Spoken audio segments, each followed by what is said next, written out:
아, 네. 안녕하십니까. 서울대학교의 김웅수입니다. 저는 신재생 전문가는 아니고요. 저 원자력 하는 사람입니다. 현재 정부에서 추진하고 있는 탈원전 정책에 대해서 아마 반대 의견이 필요하신 것 같아서 초대된 것 같고요. 그래서 탈원전의 대안으로서 신재생에 대해서 좀 얘기를 이제 오늘 드리도록 하겠습니다. 신재생은 좋은 에너지고요. 개인적으로도 좋아합니다. 우선 연료비가 필요 없고요. 그리고 이산화탄소도 배출하지 않고, 그리고 지속 가능하고요. 그리고 깨끗한 에너지 원입니다. 우리나라의 신재생의 비중을 보면 전체 한 45% 정도 된다고 하는데, 그 중에서도 한 80% 정도는 폐기물 에너지나 목재 이런 쪽에 해당하니까 실제로 저희가 얘기하는 풍력이나 그리고 태양광 같은 재생 에너지 자원은 굉장히 낮고요. 특히 나라마다 여건은 다르겠지만 다른 OECD 국가들과 비교했을 때도 기반이 상당히 약하기 때문에 당연히 정부 차원에서의 지원과 확대가 필요하다고 생각을 합니다. 하지만 이게 이제 원자력의 대체냐라고 보고 있으면 이건 좀 다른 얘기고요. 우려스러운 점들이 많습니다. 특히 이제 신재생과 원자력은 특성과 장단점들이 상당히 다른 측면들도 있고요. 그래서 신재생이 원자력을 아직 대체하기 어려운 이유들에 대해서는 이미 다른 언론들이나 전문가 기구 등을 통해서 많이 얘기가 됐는데, 저는 간단히 정리해서 말씀을 드리도록 하겠습니다. 우선 첫째로 말씀드릴 부분은 이제 신재생 에너지 간헐성 부분인데요. 이제 그 주력 에너지들을 대체하는 데 있어서 가장 얘기가 많이 나오는 부분들인 것 같습니다. 예를 들어서 태양광 같은 경우에는 이제 해가 나올 때만 전력 생산이 가능하다고 하고요. 이 중에서 이제 우리나라 기준으로 보면 평균 하루에 한 4시간 정도 그 전기 생산이 가능하다고 합니다. 또 예측이 어렵고요. 전기 같은 경우는 대용량 같은 경우에는 저장하기가 어렵고요. 그렇기 때문에 이제 남으면 버리고 모자르면 다른 수단을 통해서 얻어내야 될 거고요. 그래서 저희가 이제 백업 전원들이 필요하다고 얘기들을 하고 있습니다. 그래서 만약에 4시간을 태양광을 발전을 한다면 20시간 정도에 해당하는 부분을 백업 전원으로 대체를 해야 되는 상황인데요. 이런 경우에 이제 과연 태양광을 주 에너지로 봐야 될지 아니면 20시간에 해당하는 에너지를 주 에너지로 봐야 될지에 대해서 좀 생각을 해봐야 될 문제고요. 대한민국 같은 경우에는 에너지 고립 국가라고 해서 그 얘기를 하고 있는데, 독일 같은 경우는 이제 EU가 전체적으로 그리드망이 연결이 돼 있으니까 그 주변국을 통해서 에너지를 주고받는 것들이 가능한데, 우리나라 같은 경우는 이제 이런 것들이 불가능한 상황이고요. 또 현재 우리나라 같은 경우는 백업 전원을 LNG로 고려를 하고 있는 것 같은데, 이 LNG 에너지가 굉장히 비쌉니다. 그래서 작년 같은 경우에 킬로와트아워당 약 100원 정도 했는데요. 원자력이 한 68원 정도 한 걸로 기억합니다. 그래서 그 차이가 여전히 큼에도 불구하고 사실은 작년이 LNG가 10년 동안 제일 쌌던 해고요. 한 3, 4년 정도 전에는 한 168원까지 간 적이 있고요. 그래서 일단 LNG는 가격도 비싸고 그 가격 변동폭도 굉장히 크면서요. 그러고 이제 전량 수입하는 에너지원입니다. 그래서 결국 이제 전기값 상승이나 무역 수지 적자 그리고 에너지 안보 문제들을 계속 언급하고 있는 거고요. 특히 이제 LNG 같은 경우에는 이산화탄소도 이제 많이 배출을 하고 미세먼지도 배출하고요. 그리고 사고 위험성도 큰 에너지원이기 때문에 이게 국민 안전이나 혹은 환경적인 측면에서 명분도 제가 보기에는 그렇게 부족한 점들이 있지 않나 싶고요. 또한 에너지 저장 장치 같은 경우도 제가 알기로 아직 가격이 많이 비싼 걸로 알고 있습니다. 그래서 에너지, 특히 이제 전기 같은 경우는 제 생각에 우리 몸으로 생각을 하면 혈액 같은 거라고 생각을 합니다. 없으면 안 되고요. 또 안 돌면 안 되는 거죠. 그래서 첫째도 수급이고 둘째도 수급이고요. 그리고 셋째도 수급이라고 생각을 하기 때문에 다양한 장단점들이 있을 수 있겠지만, 그럼에도 불구하고 이 수급 문제를 빼고는 생각할 수 없는 부분들이 많을 것 같고요. 특히 이제 주력 에너지를 대체하는 데 있어서 제 생각에는 이 간헐성 문제를 어떻게 해결하느냐가 이제 핵심일 것 같고요. 그래서 아직 기술적이나 경제적으로는 많은 연구 개발이 좀 더 있어야 되지 않을까 싶은 생각이 있습니다. 다음으로 말씀드리고 싶은 부분이 이제 전력 밀도 부분인데요. 자연에서 에너지를 이용하는 거다 보니까 이제 전력 밀도가 낮은 게 신재생 에너지가 가지고 있는 특징 중에 하나입니다. 상대적으로는 원자력 같은 경우는 전력 밀도가 굉장히 높고요.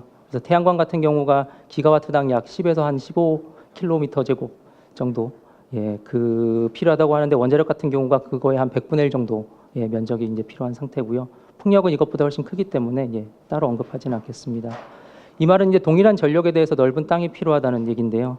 현재 2030년에 20% 신재생 목표를 보면 약 태양광 같은 경우는 서울시 면적 정도가 필요하다고 하고, 추가로 또 풍력 같은 경우에는 서울시 면적이 한 6배 정도가 필요한 걸로 이제 간단히 계산을 해보면 나오는 것 같고요. 대한민국 같은 경우에는 국토도 좁고요. 그리고 산지가 많고요. 그리고 땅값이 비싸고요. 그래서 전반적으로 보면은 그 여건이 좋은 편은 아닙니다. 그리고 다른 나라랑 비교했을 때 재생에너지 자원을 봐도 또 태양광 같은 경우 일조량이 중요할 텐데요.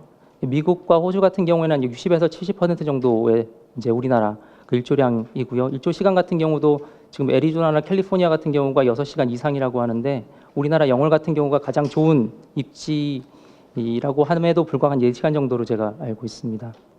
또한 풍력 같은 경우도 비슷해서 우리나라 육상 풍력의 이용률이 한 23% 정도 되는데요. 미국이 49% 그리고 독일이 한 35% 정도 되니까요. 이 풍력 같은 경우도 이제 상대국들이랑 비교했을 때 그렇게 좋은 여건이라고 볼 수는 없을 것 같고요. 네, 이것들은 이제 기술적으로 해결할 수 있는 문제들은 아니고 이제 저희가 가진 여건이라고 이제 생각을 할 수 있을 것 같고요.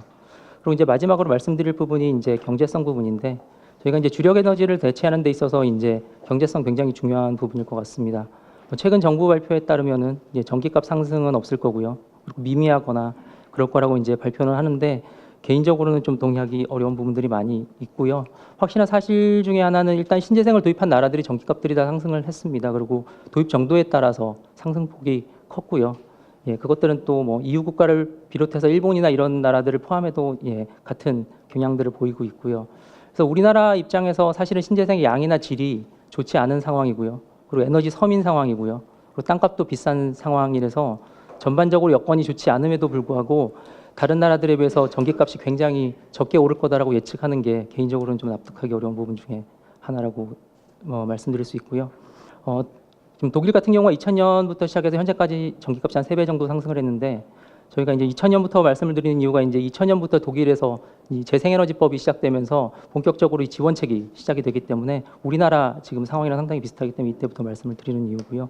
그래서 뭐 최근에 유럽 신문들을 보면 독일 에너지 정책에 대해서 굉장히 비판하는 기사들도 많이 있는데 우리나라는 이제 독일을 굉장히 유토피아 정도로 말하는 부분들이 많이 있는 것 같습니다. 그래서 그런 부분들이 있고요. 또한 이제 발전 단가를 통해서 경제성이 이제 있을 거다라고 주장하는 부분들도 있는데 그럼에도 불구하고 지금 재생에너지가 계속 도입되었던 일본이나 독일 같은 경우에 계속 이제 그 전기값이 오르고 있기 때문에 발전 단가 하나로는 이런 것들을 설명하기가 좀 부족할 것 같고요. 네, 그리고 그 외에 이제 저희가 얘기하는 뭐 보조금이라든지 송전선로 그리고 아까 얘기했던 간헐성을 해결하는 데 들어가는 비용이라든지 아니면 뭐 그 고밀도 그 인구 밀도가 있는 지역에서 이 부지 비용이라든지 이런 것들을 이제 제대로 우리는 여건에 반영을 했을 때 어떨 거냐라는 것들에 대해서는 좀 더 면밀히 살펴봐야 될 것 같고요.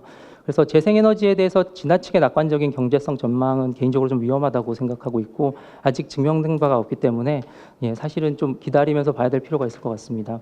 또한 마지막으로 이제 환경 문제나 사회적 비용에 대해서 좀 말씀을 드리면 신재생 같은 경우 실제로 입지 조건이 상당히 까다롭습니다. 그리고 환경 문제들도 지금 거론되고 있고요. 그래서 최근에 뭐 지자체에서도 상당히 많은 추진이 있었지만 반대로 무산된 케이스들도 많고요. 그래서 이게 아마 비중이 늘어날수록 저희가 그 비슷한 문제들이 있을 수 있기 때문에 계속 또 살펴봐야 될 문제들일 것 같습니다. 그래서 마무리를 하면 신재생은 좋은 에너지고요. 우리나라에 꼭 필요한 에너지고요. 개발 지원 확대가 되어야 되고요. 이미 정부 정책이 이런 방향이었습니다. 저희가 7차 전력 수급 계획을 봐도 신재생의 비중이 약 11% 정도 얘기를 했고요. 이때 이 11% 얘기할 때도 이제 태양광이나 풍력을 통해서 11%를 달성하는 게 굉장히 도전적인 목표다라고 제가 얘기를 들은 바가 있는데 현재 한 20% 정도로 계획을 하고 있고요. 기술은 각각 장단점이 있는데 사실은 이런 것들을 잘 파악하고 적합한 것을 선택하는 게 제 생각에는 이제 현명한 것이 아닐까 생각을 하고 있고요. 뭐 원자력의 공통점이라고 한다면 이산화탄소 저감 부분이 이제 공통점일 것 같고요. 그래서 신재생이 백업 전원을 화석 연료로 고려를 한다면 사실은 제 생각에는 신재생이 가지고 있는 장점을 굉장히 훼손하는 게 아닌가 생각이 듭니다. 그래서 이런 관점에서 원자력과 신재생은 뭐 경쟁 관계라기보다는 상호 보완적인 관계도 될 수 있다고 보고 있고요. 그래서 현재 원자력과 신재생의 대립 구도 자체가 제가 보기에는 탈핵 단체들이 만든 구도인 것 같고요. 제 개인적으로는 좀 신재생을 이런 문제들에 대해서 좀 끌어들이지 않았으면 좋겠다는 생각이 있고요. 그래서 신재생 연구 개발을 잘 하고 잘 키우면 좋을 것 같고요. 미래 우리나라의 소중한 에너지원의 하나로 역할을 할 수 있었으면 좋겠습니다. 하지만 이제 원자력이나 그 기술들을 없애기 위한 탈핵 단체의 수단으로 이용되는 거에 대해서는 뭐 개인적으로는 반대를 하고 있습니다. 여기까지 준비한. 네, 김홍수 교수님 고맙습니다.